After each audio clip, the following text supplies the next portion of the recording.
ও যুবক, তোর গায়ে তো আর্জেন্টিনার গেঞ্জি, তুই তো খেলায় আসক্ত, তুই তো নবীর প্রেমে আসক্ত না, তুই তো নবীর আদর্শে আসক্ত না। ব্রাজিল আর আর্জেন্টিনার পতাকা বানাইতে আর গেঞ্জি কিনতে বাংলাদেশে যত টাকা খরচ হলো, রব্বে কাবার কসম, ওই টাকাগুলা যদি জমা হতো তাহলে বাংলাদেশের কোনো একটা থানার হলো দারিদ্রতা দূর করা সম্ভব হতো। যত টাকা শুধু গেঞ্জি আর পতাকার পিছনে খরচ হলো। আমি সেই পদ্মার থেকে আসতে আসতে দেখতেছিলাম, পদ্মা ব্রিজ পার হওয়ার পর থেকে ভিতর দিয়ে আসছি, কি বলে এটাকে, কোন থানা, শিবচর থানা দিয়ে আসছিলাম। শিবচর দিয়ে আসতে আসতে যা দেখতেছিলাম, আমি ভাবতেছিলাম যদি এই পতাকার টাকাগুলা আর ছেলেদের গায়ের গেঞ্জি যা দেখতেছিলাম, যে এই টাকাগুলা যদি একত্রিত হতো সারা বাংলাদেশের 64 জেলা, সারা বাংলাদেশের যদি শুধু পতাকার গেঞ্জি এই টাকাগুলাই জমা হতো, তাইলে মনে হয় কোনো একটা ছোটখাটো থানার গরিবদের দারিদ্রতা দূর করা সম্ভব হতো। পারবা যুবকরা, পারবা? আর্জেন্টিনা খুলতে পারবা? ব্রাজিল খুলতে পারবা? এই পর্যন্ত শুধু বাংলাদেশে পতাকা লাগাইতে যায় আধা ডজনের মৃত্যু হয়ে গেছে, আধা ডজন, শুধু পতাকা লাগাইতে যায়। পরশুদিন আমার প্রোগ্রাম ছিল এক এলাকায়, ওই এলাকায় পতাকা লাগাইতে গিয়ে ছাদের থেকে পড়ে মারা গেছে। আর দলাদলি করে এই পর্যন্ত কতজন যে উইন্ডেড হয়েছে, এই পর্যন্ত দলাদলি করতে যায় জখমি হয়েছে, জখম হয়েছে, আহত হয়েছে কতজন, ওটার হিসাব মিডিয়াওয়ালা দিতে পারবে।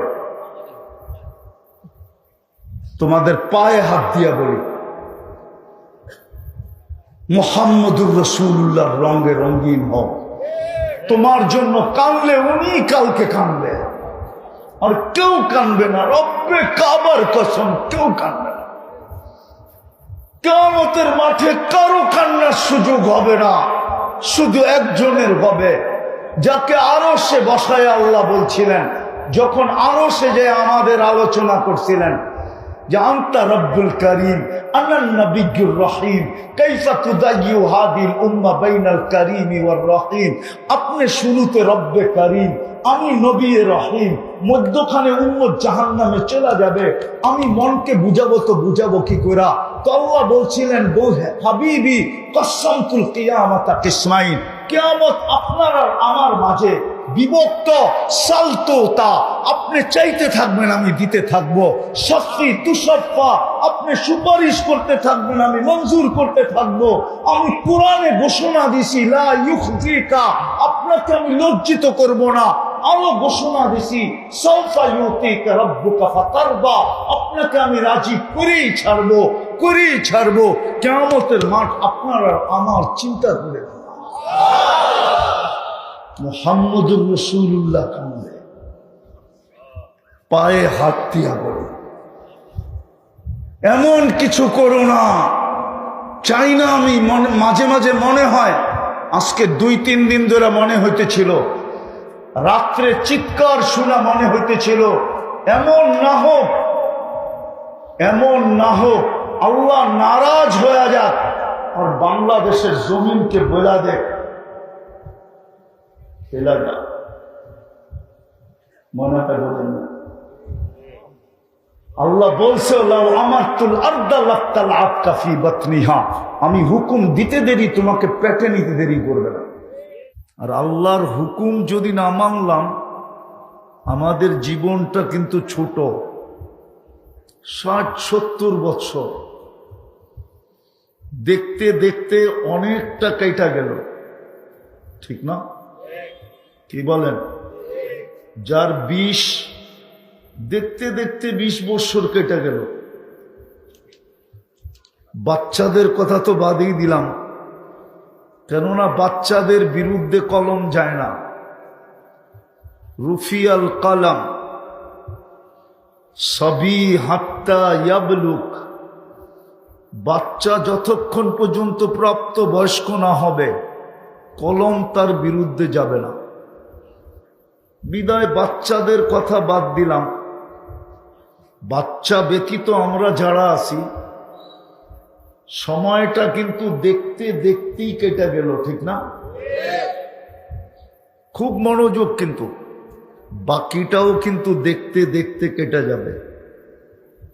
আল্লাহর হুকুম যদি মানা না হলো তাহলে গন্তব্যে পৌঁছা যাবে না। গন্তব্য বোঝেন? আমাদের গন্তব্য আছে, আমাদের ঠিকানা আছে, ঠিকানা। এটা আমাদের ঠিকানা না, দুনিয়াটা আমাদের ঠিকানা না।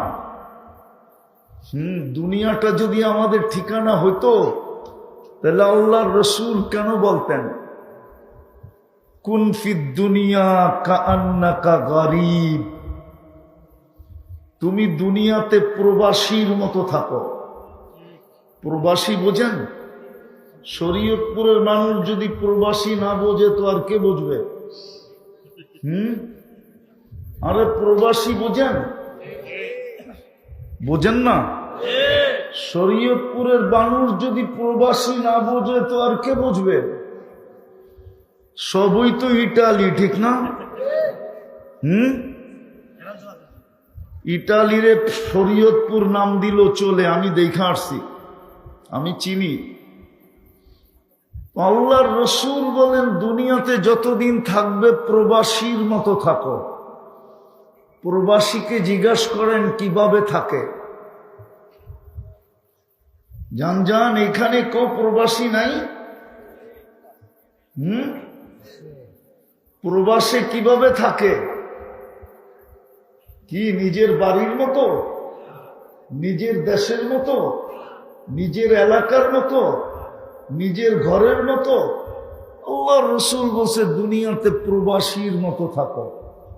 কুন ফিদ দুনিয়া কাআন্নাকা গরীব আও আবিরু সাবিল, অথবা তুমি পথচারী, পথ চলতেছ। এই জন্য বললে কোনো ভুল হবে না, আমরা কিন্তু সবাই যাত্রী, সবাই। আমার কথায় কিন্তু সুর হবে না, মনোযোগ দিলে বুঝে আসবে। না না, শুনতে দেন, যে যেমনে শুনতে চায় শুনতে দেন, আওয়াজ না, নড়াচড়াও না। আমরা কিন্তু সবাই যাত্রী। কার যাত্রার পরিসমাপ্তি কখন ঘটবে কেউ জানে না। এই জানার ক্ষমতা আল্লাহ বর্তমান বিজ্ঞানকেও দেন নাই। যদিও দুনিয়াটা উন্নত, রকেটের যুগ, অ্যাটম বোমের যুগ, অ্যান্ড্রয়েড মোবাইলের যুগ, কম্পিউটারের যুগ, স্যাটেলাইটের যুগ, কিন্তু কার যাত্রা কখন পরিসমাপ্তি হবে আল্লাহ এই জ্ঞান তথ্য কাউকে দেন নাই। যেই কোনো মুহূর্তে আমাদের যাত্রা পরিসমাপ্তি ঘটতে পারে। আজকে সূর্য কিন্তু, এটা থানা বেদেরগঞ্জ না, সখীপুর, ঠিক না? একটু পরেই তো চাঁদপুর, ঠিক না? মেঘনার পাড়েই তো, ঠিক না? সত্য তো। আজকে সূর্য কিন্তু বলতে বলতে ডুবছে। লান আউদ ফি হায়াতিকা আবাদা, হতে পারে কালকে সকালে তোমরা আমাকে কেউ আমাকে উঠতে দেখবে না, হতে পারে। দুনিয়ায় শত জায়গা আছে এক রাত্রে মাটির সাথে মিশায় দিছে। আমার এই চোখে দেখা আছে, চোখে দেখা, এক রাত্রে মাটির সাথে মিশায় দিছে। সূর্য বলতে বলতে ডুবছে। লান আউদ ফি হায়াতিকা আবাদা, হতে পারে কাল সকালে সখীপুরের কেউ আমাকে উঠতে দেখবে না, বলবেন এটা কি করে সম্ভব? তো আল্লাহ বলে লাউ আমারতুল আরদা লাবতালাআত কাফি বাতনিহা, আমি জমিনকে হুকুম দিতে দেরি, তোমাকে তলদেশে নিতে দেরি করবে না, পেটে নিতে দেরি করবে না। আবার আল্লাহ বলতেছেন লাউ আমারতুল বাহরা লা আগরাকাত কাফি কারিহা, আমি যদি মেঘনাকে হুকুম দেই তো এক রাতের ভিতরে তোমাদেরকে তলদেশে নিতে দেরি করবে না। আরেকটা রয়ে গেছে লাউ আমারতুল মালাইকা লা আহলাকাতকা, আমি যদি ফেরেশতাকে হুকুম দেই তো তোমাদেরকে জায়গাটা জায়গায় শেষ করে দিবে। তাহলে কখন পরিসমাপ্তি ঘটবে আমরা জানি না।